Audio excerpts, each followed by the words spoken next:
Welcome back. So today we are going to start a new topic, that is infertility, in the continuation of chapter 4, reproductive health. So in earlier session already we have covered about the RCH program and the population growth rate. Then we have done contraceptive methods. So now we are going to start infertility. Whenever we are talking about the chapter reproductive health, it means that the well-being of a person or a couple in all aspects. So infertility is one of the aspect of reproductive health. When we are talking that the person should be reproductively healthy, it means that all the parts of the reproductive system must be fine. If it will be fine, then there will be no such chances of infertility. So before starting that, we must know that what is infertility. So infertility is what?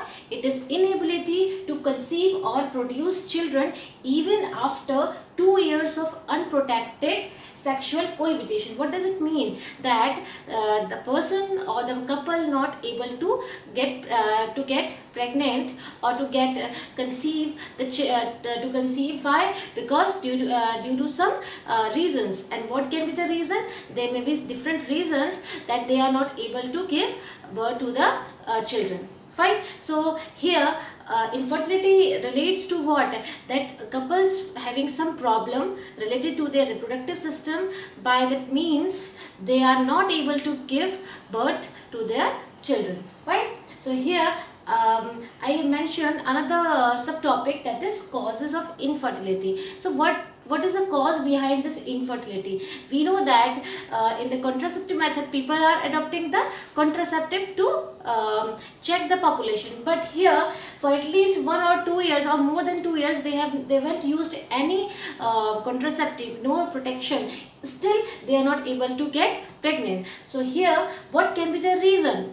The reason can be different. In your NCERT some points are given: physical cause, congenital cause, diseases, drugs, or immunological or psychological. So one by we will understand what is the physical cause. Or whenever we are talking about the physical, it means that outer or anything we can see. Or as we have done the male reproductive system or the female reproductive system, so they are having different parts. In case of male reproductive system, we have done testis, scrotum, then vas deferens, then penis. So these are the different parts. In case of female, ovary, fallopian tube, uterus. So these are the part of female reproductive system. So if there is any problem in any part of male as well as female, due to what will happen, it will lead to the infertility. Fine.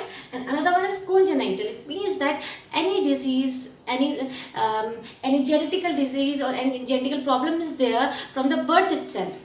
Fine. So it comes under the cause of infertility. Another one is diseases. So sometimes it happens that person affected by different type of diseases. One of the diseases STDs, as we have done, sexually transmitted diseases. When it will not be cured, what will happen? It will lead to PID. What is PID? Pelvic inflammatory disease. So due to this disease, what happens? In case of female, there will be inflammation of the fallopian tube and many other more problem. And due to this problem, again it will lead to the infertility. Then next one is drugs. If people or the couple or they are taking the medicines or the medicines for the hypertension or this type of disease medicine, so what will happen? That time it may affect the reproductive system of the couple. So again it can be the reason behind the infertility. One of the reasons is that immunological means that sometimes it happens that the male as well as female is releasing some antibodies which will affect the another one. For example, in case of female, if they are secreting the antibodies which will affect the sperm or the like spermicide for example, so these can affect the sperm quality, or this can affect the sperm to reach up to the ovum. So it can be the reason of the the infertility. Then psychological side, it is the most important reason. Why? Because the person they are not stable, they are not happy, they are not satisfied. So what will happen? Directly or indirectly it is affecting the reproductive system of male as well as female. Fine. So here we have discussed different causes. So now one more question is there. Two types of infertility are there. What are they? Primary infertility and secondary infertility. So what is primary infertility? That those in this type of fertility, what happens? The couple don't have any children, or they don't have any pregnancy, or they didn't conceive at once. Okay, but in case of secondary infertility, the couple has the first pregnancy almost fine and they had children, but after that there may be some problem and they are not getting they are not getting conceiving that pregnancy. Fine. So here, what can be the major causes? I have mentioned some important terms which are relates to the causes in male as well as in female. So here, in case of male, what is the major problem? The major problem is that in which maybe the sperm count are less, okay, or the sperms which are they are forming, they are not that much motile. Fine, that much not potent, or we can say that not had potency to reach up to the ovum. And second reason is that there will be erectile dysfunction. So these two, oligospermia and azoospermia, what does it mean? Oligo relates to less, spermia relates to sperm. So in this condition, what happens? There will be less sperm count. As we have done in the male reproductive system, in a normal or in a healthy sperm or in healthy ejaculation, what happens? In single ejaculation, there will be 200 to 300 million sperms get released, okay, or ejaculate at a time. But if the count is less, what will happen? It will affect the fertility of male. How? Because see, when they are having 200 to 300 million sperms, out of them only 100 or 200, 150 sperms are reaching up to the fallopian tube or the fertilization site, and even after that only one sperm is able to fertilize that secondary oocyte, or we can say that egg. Fine. But what happen if the sperm count will be less? So there will be less chance or less probability to fertilize the ovum. So it can be the reason for the male. Another one is azoospermia. It leads to absent. Maybe in case that motility of sperm is absent, or that formation of sperm is absent, in this case what happens? Again, if there will be no sperm or no motile sperm or that potent sperm, then what will happen? It will not able to reach up to the ovum or to the fertilization site. If they would not be able to fertilize, what will happen?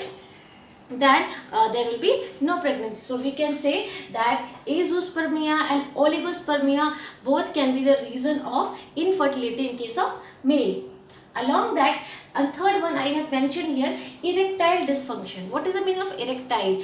It means that whenever there must be a coitus, the penis should be erected. If penis will not erect, what will happen? It will not able to ejaculate the semen inside the female body. So it is required that there must be an erection of penis. If penis is not erecting, so what will happen? This can be the problem, which is known as erectile dysfunction. It means that penis is not functioning properly. Fine. Along with these reasons, there are some more reasons. For example, we can say hormonal problem or hormonal reason. In case of male, we know that there is an androgen hormone or the gonadotropin releasing hormone. If there will be imbalance in the hormones, what will happen? Again, it can affect the male fertility. Fine. Another thing, if we have done in the reproductive system of male, that there is this vast difference or the ejaculatory duct, if they will get blocked by any reason, of if there will be any problem, again it may lead to the infertility in case of male. And another one is the female. In case of female, what can be the problems? In case of female, the problem can be the blocking or blockage of the fallopian tube. how we have done in the female reproductive system, that fallopian tube, in fallopian tube there is a fimbriae. It carries the ovum from the ovary. Fine. If this fallopian tube get blocked, what will happen? Then there will the sperm will not able to reach up to the ovum or the egg. So it may be the reason that female having some problem, or female cannot get pregnant, or so this is one of the problem. And another problem is that maybe the fimbriae are not able to carry that egg from the ovum. It can be the another reason. Then another I have written anovulation. It means that ovulation is not happening. Why it is not happening? Because due to some reason of hormonal reason, sometimes it's happened that in case of ovary, PCOS, polycystic ovarian syndrome, in this what will happen? There will be formation of cyst, and there will be no formation of ovum, and it will not able to release that ovum. Fine. Then another one, endometriosis. As we know the structure of female reproductive system, so uterus is covered by 3 types of layers. What are they? The mesometrium and endometrium. And the inner layer is what? The endometrium. Okay, so we can say that if the endometrium lining, along with that, it is made up of endometrial tissues, but out of the uterus, or we can say out of the lumen of uterus, if any endometrial tissue is present, what it will do? It will form some inflammation, or it will lead to some inflammation to the fallopian tube, and due to this what will happen? Maybe some blockage in the female part. So it can be the reason for the female infertility. Fine. Along with this, as we have done in case of female, some hormonal problem are there. Same thing in case of female also. There may be some hormonal disorder or hormonal imbalance. Due to this, what will happen? There will be a female infertility. Fine. And as we are seeing in our society, what happens if any couple has not any children? So what they are doing, society is blaming to only female. They are not saying to anything to male. So here we came to know that it may be the problem by male as well as female, or by the both. So we have to discuss upon these things, and proper counseling must be there. So what is that problem behind it? Fine. Now another thing comes that in this reproductive health, we are caring about these couples, those who are not having their children. So that's why there are different infertility centers or healthcare centers for those couples, those who are not having their children. They are giving diagnosis to them, they are curing them. So many, if any disorder is there, they are tracking them and give a proper medicines or drugs for them. Fine. But sometimes it happens that these diseases these disorder cannot be cured. Okay, so that time we need some more technology, and we have to aid these couples with these technologies. This is known as assisted reproductive technology. Assisted means to assist those couples in favor of reproduction, or we have to assist with these technologies or the modern technologies for their proper reproduction. Fine. So with the help of this ARTs, we can say arts, with the help of this ART, we are helping those couples to have their children. So here we will discuss about the different ARTs, how different ARTs and how they are using and what can be the criteria. Fine.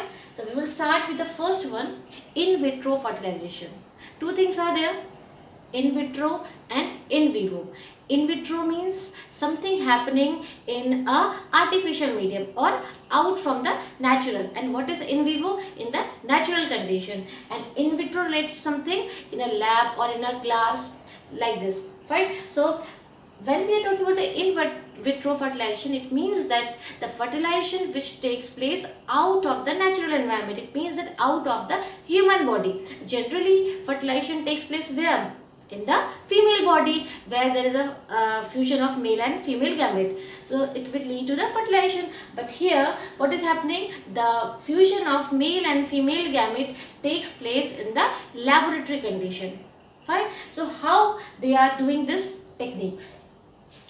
in these time we are seeing also test tube babies. Fine. What is test tube babies? It means that the fertilization, after the fertilization, the zygote or the embryo is transferring into the female body. So here we have written in vitro fertilization, and this will lead to embryo transfer. In vitro, I'm telling you in this part what we are doing here.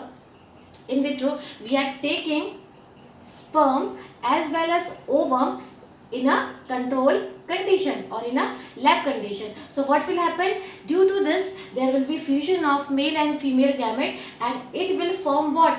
It will form zygote. We know that fusion of male and female gamete will form zygote here, and after formation of this zygote, what happens? There would be cleavage.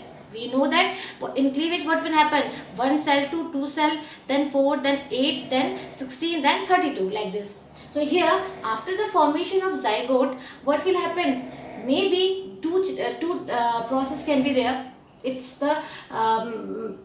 not possible that we can use any of the technique, right? So here, this when we are transferring this zygote, and after the cleavage it will form embryo. So after formation of embryo, we are inserting or we are placing into the female body.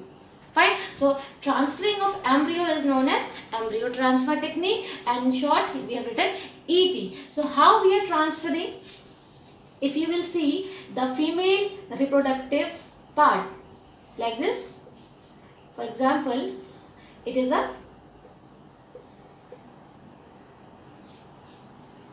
fallopian tube, and this part is uterus, and it is covered by endometrium lining. Right? And this part is what? Cervix, and this part is vagina. So when there is a fusion of male and female gamete and formation of zygote, and this zygote, when it will reach up to 8 cell stage. Okay, what is it? When it will reach up to 8 cell stage, we are transferring this one into the where? Into the fallopian tube. Why fallopian tube? Because we know that fallopian tube is the site of fertilization, and after placing it here, again by the natural process it will reach and it will implant into the uterus. So this technique is known as zygote intrafallopian transfer, ZIFT. Okay, why? Because here it is a zygote, because it's not a fully embryo. We can say that prior to embryo or the zygote, already after fusion in this 8 cell stage, we are placing into the fallopian tube, and by the means of natural process it will implant in the uterus. So this technique is ZIFT. Fine. It may be conditioned that what will happen after fusion of male and female gamete, what we are doing, we are not placing this zygote or this embryo where? Into the fallopian tube. Where we are placing? Directly we are placing into the uterus, but the condition will be different. When this embryo will reach more than the 8 cell stage, or we can say more than the 8 blastomeres. How many? 8 blastomeres. What are the blastomeres? These are the cells. So when it will be less than or up to the 8 blastomere, we can say we will place into the fallopian tube, and when it will be more than 8 blastomere, or we can say 16 or 32 preferably, so it will placed into the directly in the endometrium lining of the uterus. Right? Here directly it will get implanted. So this is a technique, and now what will happen? The sperm will not be able to take that much weight. Right? So it will be less time, and when we are using this technique, we can say in case of male, what happens if there is any problem of oligospermia, if sperm count are less, if they are not motile, so what is required? We are directly giving them that way that they can easily fertilize the ovum. Fine. Another method is GIFT, gamete intrafallopian transfer. What does it mean? Gamete means something related to male gamete or female gamete.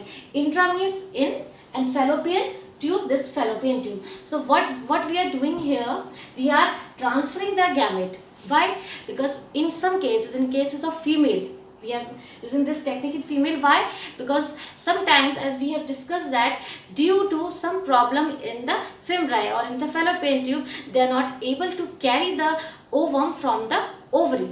Okay, so in that condition, what will happen? The female not able to produce the ovum, and it will not reach up to the fallopian tube. In this case, what happens? The female can take the ovum from any other female or from the donor female. So any donor female can give the ovum to that couple. And now what will happen? With the help of sperm, again we are taking sperm, isolating the sperm, and washed sperm as well as the donor ovum, they are putting into the fallopian tube. Fine. Where we are putting? We are putting in the fallopian tube, as it is site of fertilization. Everything is fine. Okay, in the female every process is fine. She can fertilize and she can give birth also, but only problem is that she is not able to produce the ovum. She cannot take the ovum. So we have given artificially from the outside the ovum here, and the washed sperm in the fallopian tube, and this will come in natural way, and it will again implant into the uterus, and all the process will remain same, and after delivery there will be a birth of child. Fine. So this method is gift, in which we are transferring the gametes into the fallopian tube. Fine. Now another method is artificial insemination. In first case, we are saying that maybe the reason the sperm counts are less. In case of gamete gift, we are saying that the female is not able to produce the ovum. In the third case, artificial insemination. Again, artificial means something in artificial form. Insemination means something giving inside, or inside the semen is releasing inside the female body. So here in natural condition, with the help of penis, the male is putting the sperm or ejaculating the sperm into the female body, or that is known as insemination. But here we are providing some technique so that the semen is directly goes into the female body.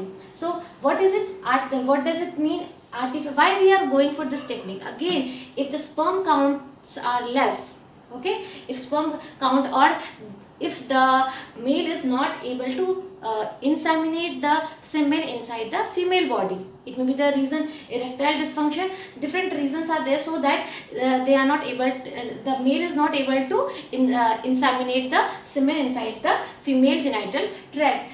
So in that case, we will use this artificial insemination technique. So in this techniques, what we are doing, they are taking the sperm of the father or that male couple. What they are doing, they are taking the semen, and directly they are injecting inside the female genital tract. Okay, if you see the picture, what will happen? This semen is transferring with the help of catheter. For example, this is a needle. This is a syringe, and here catheter is connected. So in this we have taken the semen of the male partner, and directly we are sending into the female body. Now this artificial insemination can be of different types. When we are sending or inseminating the semen in the uterus, you will say intrauterine insemination. Intra means inside, uterine leads to uterus, and insemination, that releasing of semen. Fine. Again, we can do this techniques, or we can send the semen into the directly into the fallopian tube, or into the cervix, or into the vagina. So we can send the semen in other places also of the female reproductive system. Fine. So this is artificial insemination. Now the fourth one is intracytoplasmic sperm injection. Now this technique is very precise. Why? Because in this technique, what we are doing, we are taking the sperm. We are taking the sperm as well as ovum, and in lab condition, if it is a ovum, inside the ovum we know that cytoplasm is present, and if we are sending the sperm directly into the cytoplasm of ovum or egg, right? So that's why intra means inside cytoplasm means cytoplasm of egg and sperm injection. So with the help of this, sperm is directly, or the cytoplasm will directly enter into this female ovum, and there will be a fertilization takes place. Now this method is adopted when there is a chances of sperm is very less, sometimes in case of old age. In the case of old age, but as the age increases, there would be a less sperm count, and this technique is very costly also, because nobody can afford, everybody cannot afford this technique. So we are going for this technique at the last part, right? Otherwise we are using or adopting above 3 techniques. This but yes, if there is a direct injection of the sperm into the ovum, it is a most reliable, or it is a most precise method.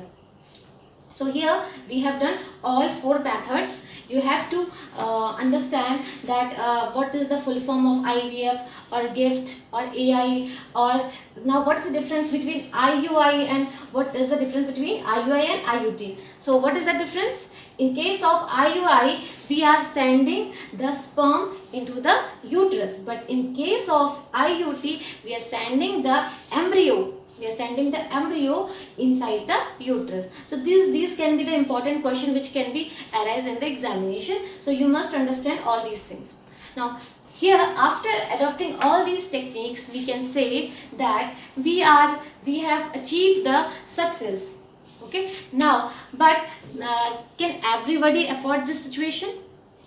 It is some we can say some disadvantages, or it can be the problem. So it is required that we are saying that if we are using this technique, it's good, but in our country there are many, so often children are there. So if they cannot go for this techniques, so they have to adopt the children. If they will adopt those children, the motto or the objective of the couple can be fulfilled, or the ultimate aim is to get parenthood. Okay, so this parenthood can be achieved by adopting the orphan children. So here we have completed our topic as well as our chapter also. So from the next session we will start the next unit as well as new chapter. Fine. So that's all for this lecture. Thank you.